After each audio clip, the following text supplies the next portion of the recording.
wonderful, big, beautiful Brookline windows, and the storm windows here are new, so we'll check them for tightness and maybe weather strip these windows, but we don't recommend necessarily replacing all the windows because these are perfectly fine. It's the storm windows that actually provide like the first level of defense. If we can make the interior windows tighter, that's great. And now let's go into the back.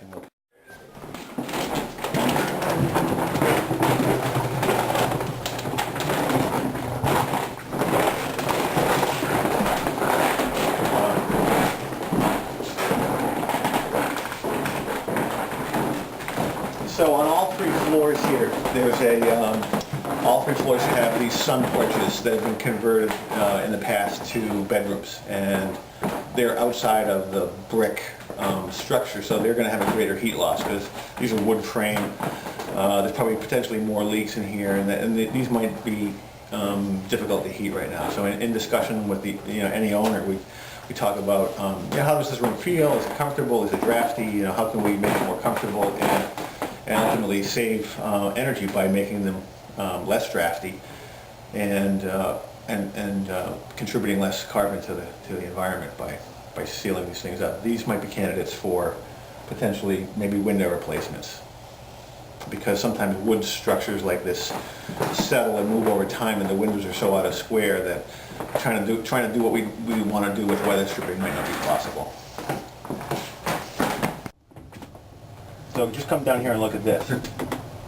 Right. So this dryer is a typical dryer right here. It's the vent for the dryer is lying on the floor, and there's this thing that's fallen off, and there's lint all over the place. So what we were talking about before, this is exactly what we were talking about before about the boosting of relative humidity.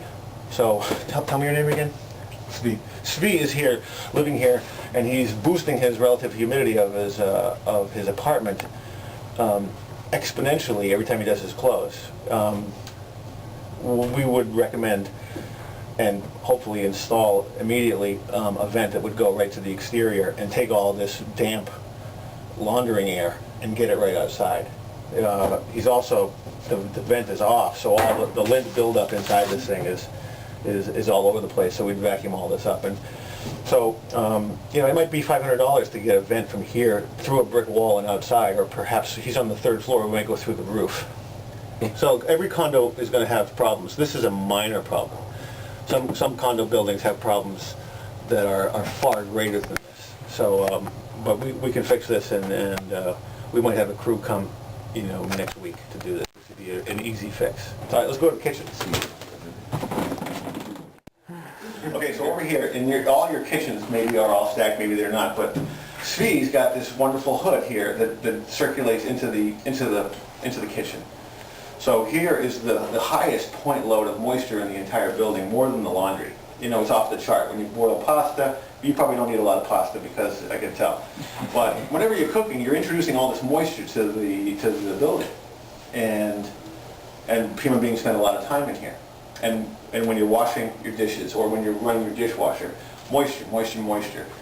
70–80% of all building deaths when buildings get destroyed is all because of moisture, whether it's inside moisture, outside moisture. Here we're on the inside contributing all this stuff. So it might not be evident immediately, but over time it's really a bad thing. What I would recommend here is just have a kitchen fan that vents to the outside.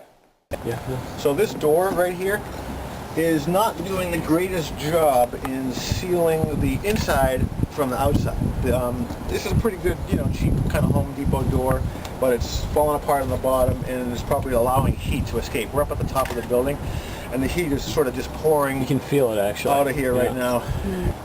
If you look over here, all these roofs, every roof that you see, as far as you can see, pretty much is a black roof, and all these black roofs are they're not good. It should all be white roofs, because white roofs reflect heat, and urban environments have this thing called the heat island effect. And we might not be feeling it right now in Brookline, but it's coming. It's coming, and it's coming our way fast. All right, we're just about ready to run the test now. I've entered all the data of your building envelope and square footage and volume, and now we're just going to run the fan. Yep, we're going to do the blower test now, and the fan is going to ramp up and begin to suck the air out of David's house. And we're going to find out how easy it is to suck the air out, to pull air out of the house. And the more leaks there are in the house, then the easier it is for the fan to pull air into the building and then out.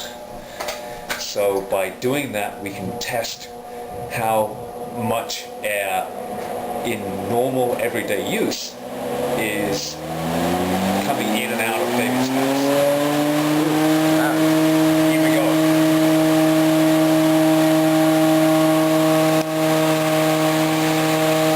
So now right here, this little indicator is indicating that we're at 18 cubic feet per minute and we can't reach our target of negative 50 pascals. And we're taking 100 little samples of air right now, and what we're doing is we're figuring that this building is losing 5,700 cubic feet per minute at negative 18 pascals. So this is a really leaky building. Luckily, we've got some really cool software to tell us what the building would be doing if we did get to negative 50 pascals, which is our target. This is basically telling us we got to get these people on a program.